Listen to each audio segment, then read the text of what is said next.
أعوذ بالله من الشيطان الرجيم بسم الله الرحمن الرحيم قال رب اشرح لي صدري ويسر لي أمري واحلل عقدة من لساني يفقهوا قولي আসসালামু আলাইকুম ওয়া রাহমাতুল্লাহি ওয়া বারাকাতুহু। মানুষের মাংস খাওয়া কি জায়েজ? উত্তর কোরিয়ায়, চীনে এবং ব্যাংককে অনেক হোটেলে মানুষের মাংস গোপনে পাওয়া যাচ্ছে, অনেক জায়গায় প্রকাশ্যভাবেও। তাও আবার মানুষ কিনে খাচ্ছে। বাচ্চাদের স্যুপ পাওয়া যাচ্ছে, বাচ্চাদের মগজ পাওয়া যাচ্ছে।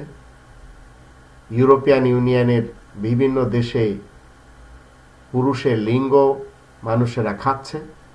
ঢাকায় শূকরের মাংস বিক্রি হয়ে গেল। ঠিক এইভাবে যারা মনে করছে মানুষের মাংস খাওয়া যাবে, তাদের জানা উচিত 2 নম্বর সূরা আল বাকারা 84 নম্বর আয়াতে আল্লাহ বলেন, ওয়াইযা আখাযনা মিসাকাকুম লা তাসফিকুনা দিমাআকুম।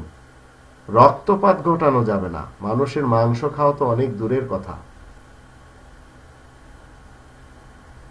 রক্তপাত, আপনি কাউকে খুন করতে পারবেন না, আপনি যে কাউকে মারবেন এমন কোন আইন আল্লাহ তাআলা আপনাকে দেননি। আবার 5 নম্বর সূরা আল মাইদার 45 নম্বর আয়াতে আল্লাহ বলেন, জানের বদলে জান, ওয়া কাতাবনা আলাইহিম ফিহা আন্নান নাফসা বিন-নাফস। কেউ যদি কাউকে হত্যা করে তাহলে হত্যার প্রতিদানে তাকে হত্যা করতে হবে, যা আমরা 2016 সালে দেখলাম।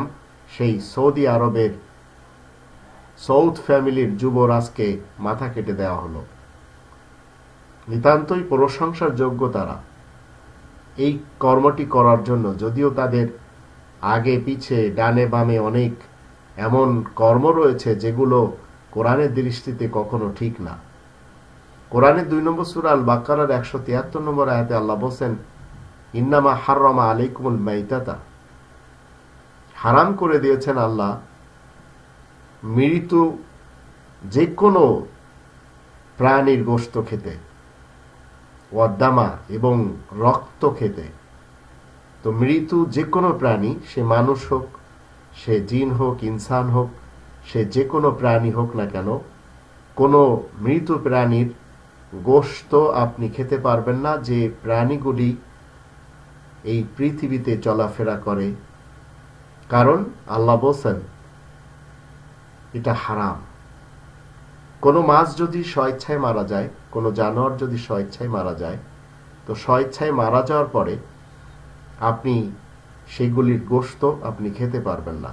মানুষের গোশত তো কোনোভাবেই খাওয়া যাবে না। আল্লাহ রব্বুল আলামিন সব সময়ের জন্য হারাম করেছেন। আল্লাহ আমাদের সবাইকে কোরআন মেনে জীবন কাটানোর তৌফিক দান করুন।